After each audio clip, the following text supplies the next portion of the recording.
মালতী আঙুল দিয়ে ওই দিকের ঘরটা দেখিয়ে দিল। তারপর কোনো রকমে বলল, ওই ঘরটা যখন সে ঝাড় দিতে ঢুকেছিল তখনই লোডশেডিংটা হলো। আর তখনই স্পষ্ট দেখল একটা লম্বা মতো লোক ঘরের ভেতরে কোমরে হাত দিয়ে দাঁড়িয়ে আছে। হঠাৎ দেখলেন মশারির বাইরে থেকে একটা কালো লোমশ হাত রিসিভারটি খুলে তার দিকে এগিয়ে দিচ্ছে। হ্যাঁ, শুধুই একটা হাত।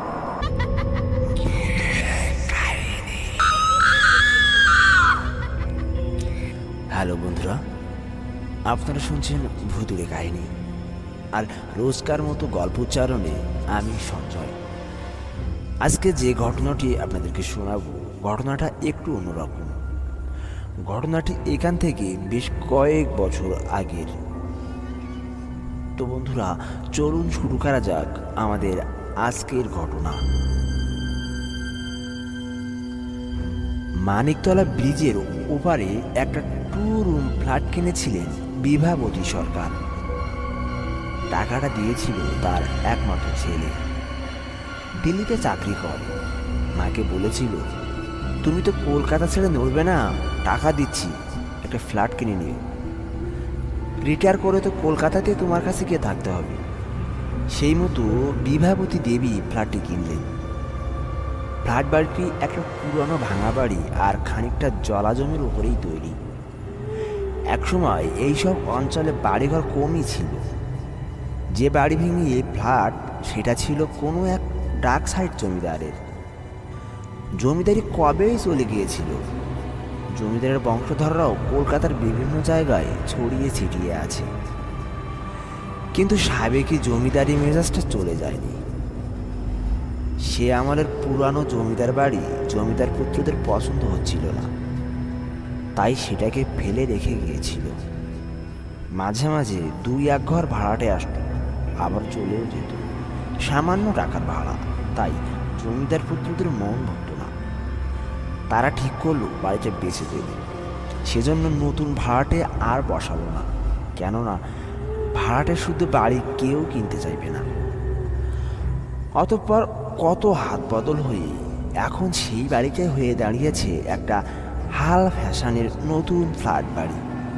কিন্তু পেছনের অংশে এখনও এখানে সেখানে ডোবা, জ্বালা, ঢোল কলমি আর বনো তুলসীর ঝোপ হয়ে রয়ে গেছে। হঠাৎ দেখলে মনে হয় না জায়গাটা কলকাতারই মধ্যে। এইখানে 2 ঘরের ফ্ল্যাট কিনে থাকেন বিভাবতী দেবী। একাই থাকেন, পুজো আচ্ছা নেই, খুব ভক্তিমতী, নিজেই রাঁধেন। একটা কাজের মেয়ে আছে অবশ্য, সে সারাদিন তাকে সাহায্য করে, তার সঙ্গেই গল্প করে তার সময় কাটে। সবাই ভালো, তবু কোথায় যেন একটা অস্বস্তি। বিভাবতী এমন কিছু প্রমাণ পেয়েছিলেন যাতে তিনি বুঝেছিলেন যে বাড়িটার কিছু দোষ আছে, বিশেষ করে উত্তর দিকের ঘরটায়। তার অসাধারণ মনের জোর আর সাহস ছিল, তাই তিনি রাতে একাই থাকতে পারতেন। না থেকেই বা উপায় কি? ছেলের এতগুলো টাকা খরচ করেই ফ্ল্যাটটা কিনেছেন, এখন ছেড়ে যাবেনই বা কোথায়? ছেলেকেই বা কি বলবেন? বাধ্য হয়ে মুখে পুরো পেটে বসে থাকতেন, কাউকেই কিছু বলতেন না। এখানে তার কয়েকজন আত্মীয় স্বজন আছে, মাঝে মাঝে তার সঙ্গে দেখা করতে আসতো, কিন্তু কাউকে তিনি রাতে থাকতে বলতেন না। তার একা থাকা নিয়ে আত্মীয়রা চিন্তা করলেও তিনি হেসে বলতেন তিনি ভালোই আছেন। তাছাড়া ভগবান যা করেন তাই হবে, অনর্থক ভেবে কি লাভ?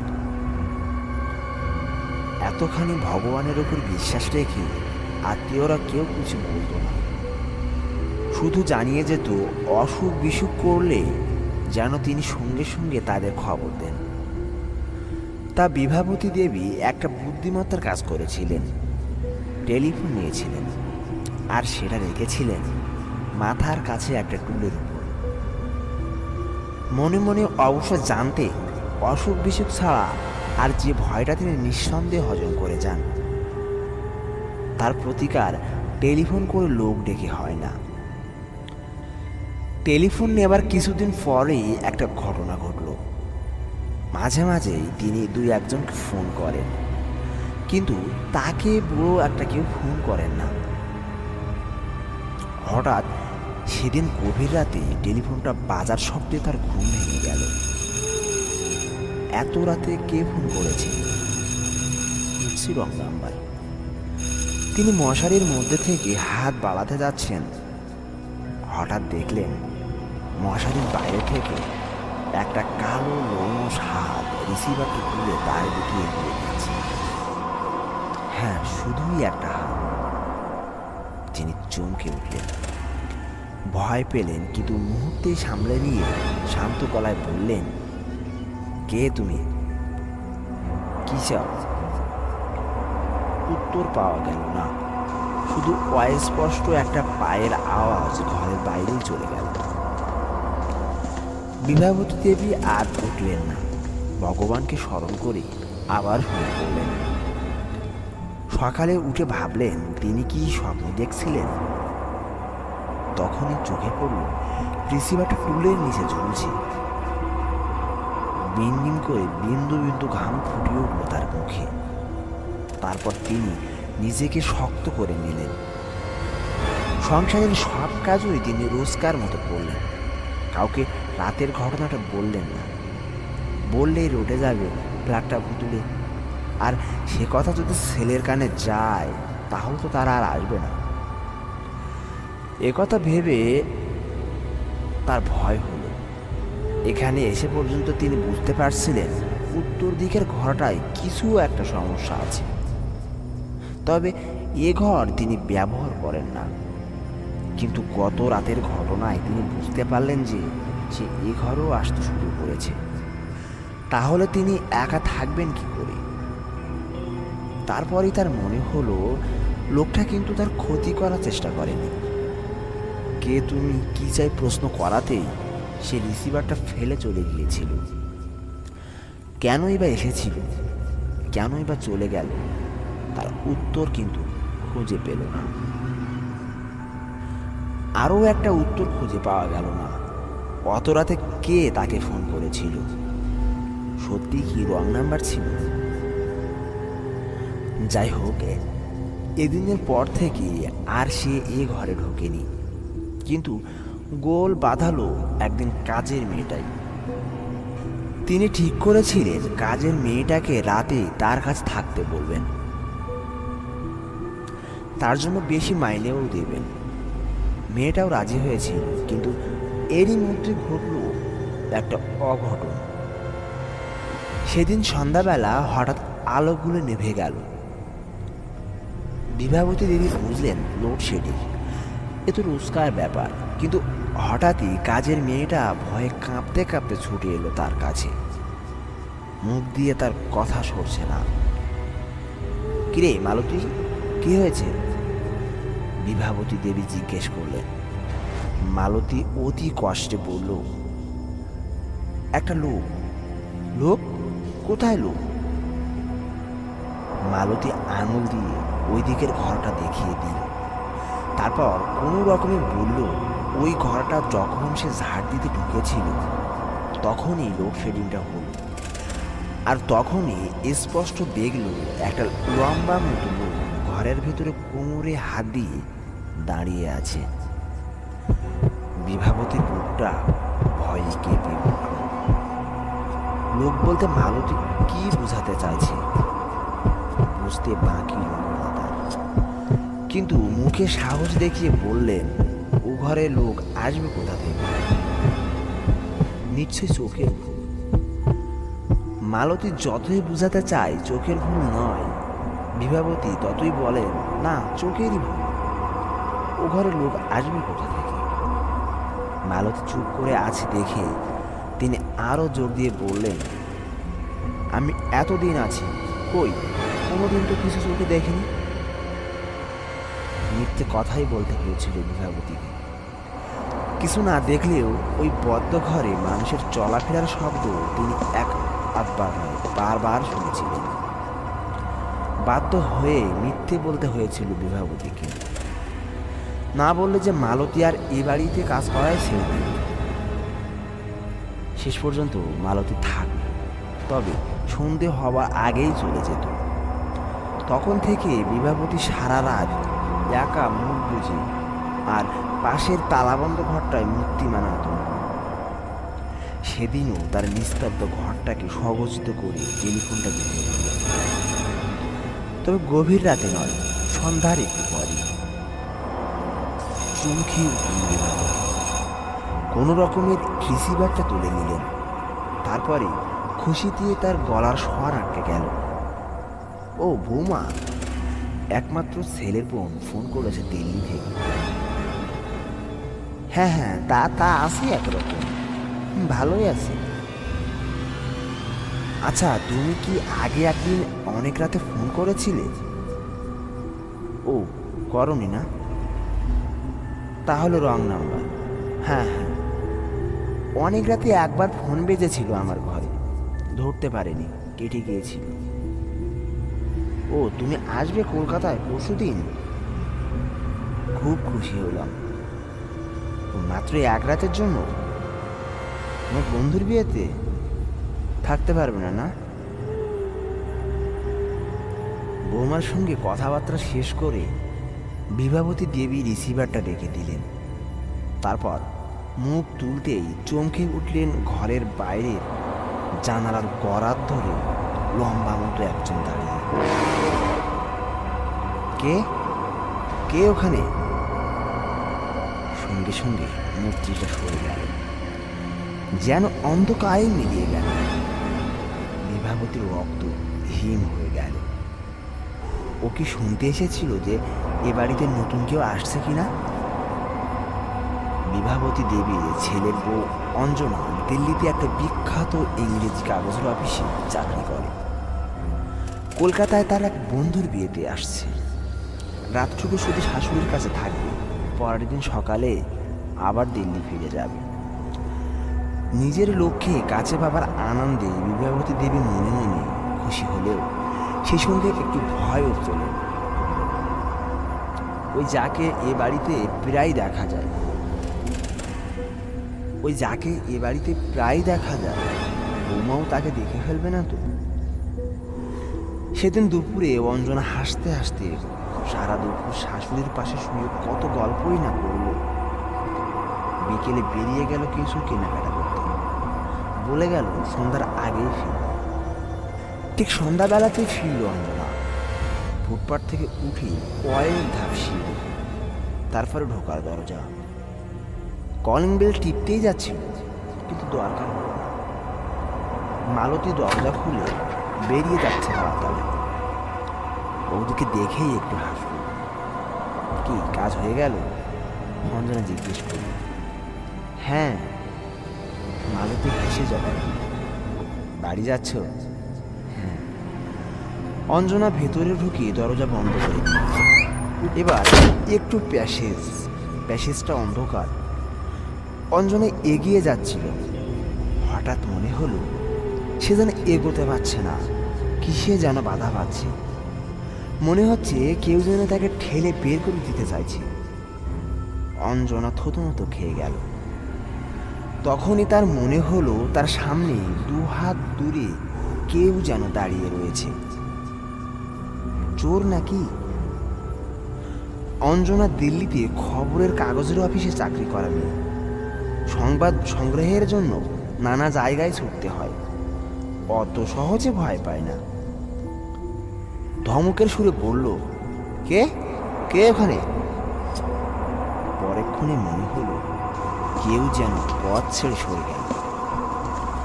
পাশে মা ভয় পান, তাই ব্যাপারটা নিয়ে অঞ্জনা বেশি হইচই করল না। ঘরে ঢুকে শাশুড়িকে শুধু একটা কথাই বলল, প্যাসেজটায় আলোর ব্যবস্থা নেই? বিভাবতী অবাক হয়ে বললেন, আছে তো, এই তো মালতী গেল আলো জেলে, কিন্তু আমি তো ঢুকে দেখলাম অন্ধকার। বিভাবতী বললেন, হয়তো বাল্বটা কেটে গেছে। আধ ঘন্টার মধ্যে অঞ্জনা সাজসজ্জা করে বিয়ে বাড়িতে চলে গেল।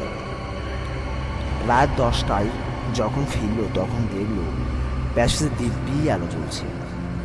এবার শোবার পালা। কাল সকালেই যে আবার প্লেন ধরতে হবে। বিভাবতী চেয়েছিলেন অঞ্জনা তার সঙ্গে শুলেই ভালো হয়। অঞ্জনা কিন্তু শাশুড়ির সঙ্গে শুতে রাজি হলো না। বলল, পাশের ঘরটা তো খালিই পড়ে আছে, আমি ওখানেই শোব। বিভাবতীর মুখটা শুকিয়ে গেল। তিনি অনেক করে বোঝালেন, বললেন, ও ঘরটা ব্যবহার করি না, পরিষ্কার করা নেই, কি দরকার, একটা রাত না হয় আমার কাছেই শুলি। অঞ্জনা ভাবল, বোধহয় ও ঘরে বিছানা পাতা মশারি টানানোর হাঙ্গামার জন্যই শাশুড়ি এ ঘরে শুতে বারণ করছেন। তাই বলল, আপনি কিচ্ছু ভাববেন না, আমি সবই ঠিক করে নিচ্ছি বলে উত্তর দিকের ঘরে গিয়ে ঝাঁটপাট দিয়ে বিছানা পেতে নিল। নিরুপায় বিভাবতী আর কি করেন, শুধু বললেন, ভয়টায় পেলে আমায় ডেকো। অঞ্জনা হেসে বললেন, কিসের ভয়, ভূতের? কথাটা হঠাৎ তার মুখ থেকে বেরিয়ে গেল। কি আর করেন বিভাবতী? এক ফাঁকে তার গলার রুদ্রাক্ষের মালাটা অঞ্জনার বালিশের নিচে রেখে দিয়ে এলেন। মনে মনে প্রার্থনা করলেন, হে ঠাকুর, বৌমাকে রক্ষা করুন। খুব ক্লান্ত ছিল অঞ্জনা, তাই হাত পা ছড়িয়ে আরাম করে শোয়া মাত্রই ঘুম। তখনও সে জানতো না কি ভয়ঙ্কর রকমের ঘটনা ঘটতে যাচ্ছে তার সাথে। অনেক রাতে আচমকা তার ঘুমটা ভেঙে গেল। অসহ্য গরমে তার নিঃশ্বাসটা যেন আটকে যাচ্ছে। মশারির মধ্যে দিয়ে তাকিয়ে দেখল পাখা চলছে না। কলকাতায় এত লোডশেডিং হয়? কিন্তু তখনই বাইরে জানালার দিকে চোখ পড়তে দেখল রাস্তার আলোগুলো দিব্যি জ্বলছে। তাহলে হঠাৎই তার মনে হলো ঘরের মধ্যে আরো কেউ রয়েছে। চমকে তাকাতে দেখল তার বিছানা থেকে মাত্র হাত পাশেক দূরে লম্বা মতো একটা লোক কোমরে হাত দিয়ে তার দিকে ভয়ঙ্কর দৃষ্টিতে তাকিয়ে আছে। এইরকমই একটা আবছা চেহারা সে প্যাশনে দেখেছিল সন্ধ্যাবেলা শপিং সেরে বাড়ি ঢোকার সময়।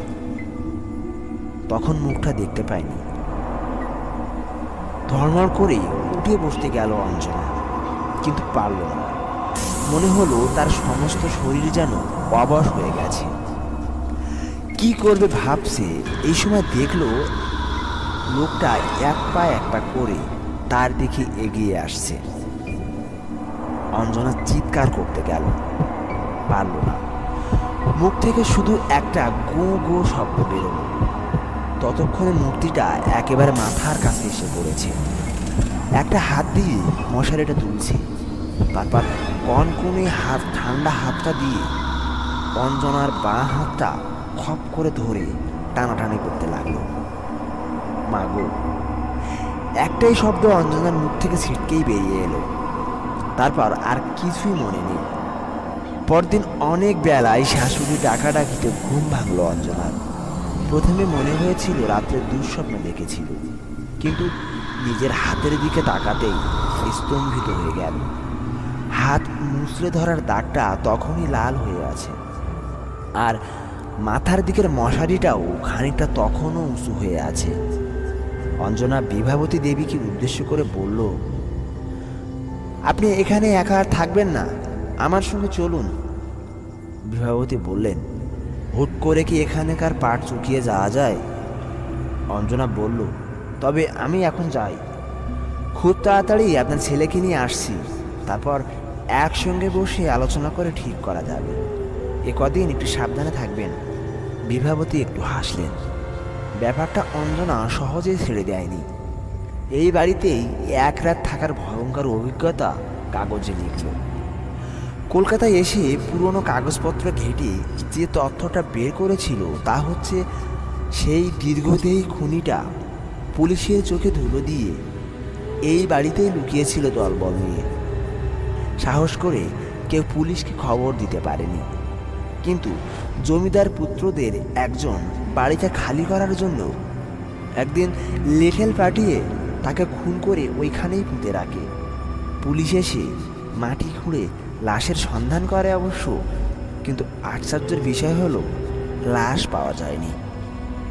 বন্ধুরা, কেমন লাগলো আমাদের আজকের গল্পটা? আমাদের আজকের গল্পটা যদি আপনাদের ভালো লেগে থাকে তাহলে অবশ্যই লাইক এবং কমেন্ট করবেন। আর আপনি যদি ইউটিউবে দেখে থাকেন তাহলে অবশ্যই আমাদের চ্যানেলটি সাবস্ক্রাইব করে দেবেন। আর যদি ফেসবুকে দেখে থাকেন তাহলে অবশ্যই আমাদের পেজটিকে ফলো করবেন। ধন্যবাদ সবাইকে। কথা হবে পরের ঘটনা। ততক্ষণ পর্যন্ত ভালো থাকবেন, সুস্থ থাকবেন।